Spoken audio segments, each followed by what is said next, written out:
नमस्कार दोस्तों।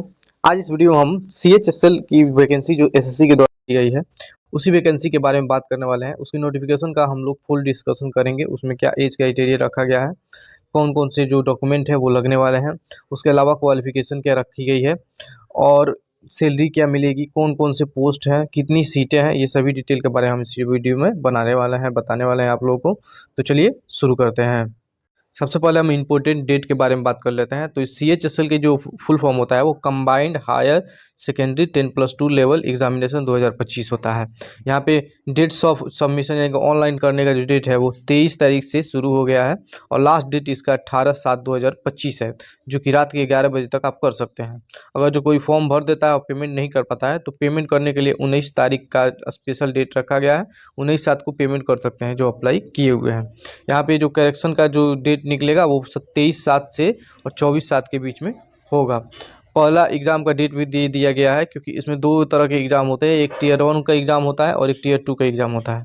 टीयर 1 का एग्ज़ाम 8/9/2025 से लेके 18/9/2025 के बीच में होगा। वहीं टीयर 2 का एग्ज़ाम फरवरी और मार्च के 2026 में होने वाला है। इसमें पोस्ट की बात करें तो लोअर डिवीजन क्लर्क का पोस्ट होने वाला है, जिसे शॉर्ट में LDC, और एक JSC का पोस्ट होने वाला है, जूनियर सेक्रेटरीट असिस्टेंट का। इसका पे लेवल आप देखेंगे तो 19,900 है, जो कि TA और DA और भी अलाउंसेज हैं उनको जोड़ के लगभग 35,000 प्लस जाता है first hand in hand salary.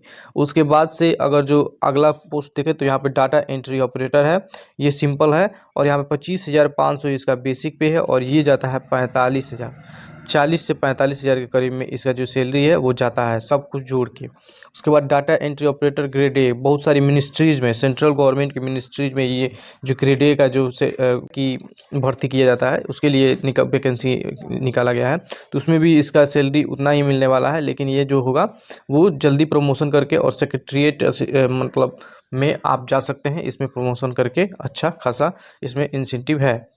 पूरी वैकेंसी की बात करें तो यहाँ पर 3,031 वैकेंसी है, जो कि ऊँट में जीरा के समान है, ऊँट के मुंह में जीरा के समान है। लेकिन इसमें कहा गया है कि वैकेंसी हो सकता है कि बढ़े, अपडेटेड वैकेंसी हो सकता है कि बढ़े, तो वो बाद में देखा जाएगा। हो सकता है बढ़ भी जाए, हो सकता है ना भी बढ़े।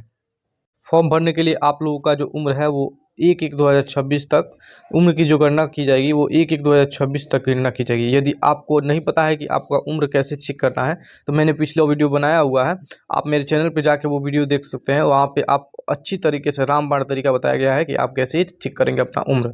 उसके बाद से यहाँ पे बताएंगे आपको कि जो आपका उम्र है वो 18 से 27 साल के बीच में होना चाहिए। 18 से 27 साल के बीच में अगर जो आपकी उम्र है तो आप फॉर्म को भर सकते हैं। इसमें छूट भी मिलता है, जैसे कि अगर जो आप OBC से आते हैं तो 3 साल की छूट मिल जाएगी। वहीं अगर जो SC ST से आते हैं तो वहाँ पे 5 साल की छूट मिल जाएगी। इसके अलावा अगर जो PWD यानी कि अगर जो हैंडीकैप्ड कैटेगरी से आते हैं तो आप लोगों को 10 साल की छूट अपर एज में मिल जाती है। कर देती हैं कि मतलब कहाँ तक पढ़े लिखे चाहिए। तो यहाँ पे सिंपल 12th पास है तो आप इस फॉर्म को भर सकते हैं। लेकिन इसमें जो मैंने मिनिस्ट्रियल पोस्ट का बताया, जो कि डाटा एंट्री ऑपरेटर, यहाँ पे देखें ग्रेड ए की जो है बहुत सारी मिनिस्ट्रीज में किया जाएगा, उसमें 12th पास होने चाहिए साइंस में, और साइंस में भी आपके पास मैथमेटिक्स है उस सब्जेक्ट में, यानी कि PCM किए हुए हैं, तभी आप फॉर्म को भर पाएंगे उसमें। और जो पोस्ट है जैसे कि जूनियर सेक्रेटरीट असिस्टेंट, LDC और डाटा एंट्री ऑपरेटर, जो कि इसके अलावा है, उसके लिए आप सिंपल 12th पास किए हैं किसी भी बोर्ड से तो आप इस फॉर्म को भर सकते हैं। लेकिन आप जो है 1/1/2026 तक पास आउट होने चाहिए, यानी कि इस साल जो पास हुए हैं वो भी फॉर्म को भर सकते हैं। सिलेक्शन प्रोसेस की बात करें तो सिंपल तरीका है। सबसे पहले आप लोगों का टीयर 1 का एग्ज़ाम लिया जाएगा। जो इसमें पास होंगे वो टीयर 2 में जाएंगे।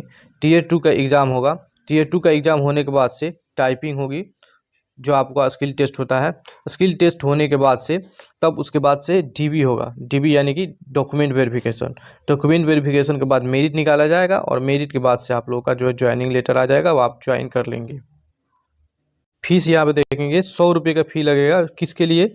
जो जनरल हैं वो, उसके अलावा जो OBC से आते हैं वो, या फिर आप अगर जो EWS से आते हैं तब भी आपको 100 रुपये का पेमेंट करना पड़ेगा।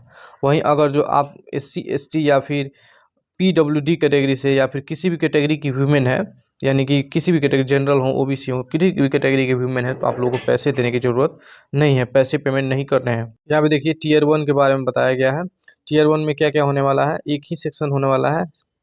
जो फर्स्ट फर्स्ट पार्ट होने वाला है वो इंग्लिश लैंग्वेज है, second part general intelligence, third part quantity aptitude और यहाँ पे जनरल अवेयरनेस। क्वेश्चन सभी आएंगे 25-25 सभी सेक्शन से, और यहाँ पे 50-50 यानी कि 2 नंबर का एक क्वेश्चन होगा। 60 मिनट आप लोगों को दिया जाएगा।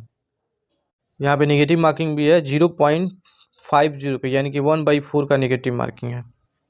अब टीयर 2 की बात करें तो यहाँ पे कई बहुत सारे सेक्शंस हैं। यहाँ पे देखेंगे पहला जो सब्जेक्ट होने वाला है वो यहाँ पे मैथमेटिकल एबिलिटी है और रीजनिंग जनरल इंटेलिजेंस है, जो कि 30 क्वेश्चंस आएंगे और यहाँ पे 180 मार्क्स के होंगे। वहीं अगर जो आप सेक्शन 2 की बात करें तो इंग्लिश लैंग्वेज एंड कम्प्रीहेंशन और जनरल अवेयरनेस आएंगे 40 क्वेश्चन और 20 क्वेश्चन 60 क्वेश्चन आएंगे, और यहाँ पे 180 नंबर का ये भी होगा। उसके अलावा अगर जो आगे देखेंगे तो यहाँ पे सेक्शन 3 भी है कंप्यूटर नॉलेज, और इसके लिए 15 मार्क्स का 15 क्वेश्चन आएंगे, जो कि 3 मार्क्स से एक होंगे, तो 45 मार्क्स के होंगे। सब मिला के यहाँ पे कंप्यूटर के लिए 15 मिनट दिया जाएगा।